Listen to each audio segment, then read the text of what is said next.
Boy. Weather message. The National Weather Service in Cleveland has issued a severe thunderstorm warning for southwestern Trumbull County in northeastern Ohio, Mahoning County in northeastern Ohio, southeastern Portage County in northeastern Ohio. 5:45 p.m. Eastern Daylight Time. At 5:03 p.m. Eastern Daylight Time, a severe thunderstorm was located near Canfield or near Salem, moving northwest at 25 miles per hour. Hazard, 60 miles per hour in gusts and quarter-size hail. Source, radar indicated.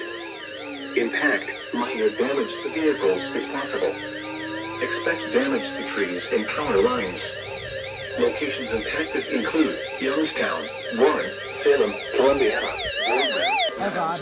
Canfield, Newton, 45 p.m. Leavensburg, Austintown. At 5:03 p.m. Eastern Daylight Time, a severe thunderstorm was located near Canfield or near Salem, moving northwest at 25 miles per hour. Hazard, 60 miles per hour in gusts and quarter-size hail. Source, radar indicated. Impact, minor damage to vehicles if possible. Expect damage to trees and power lines.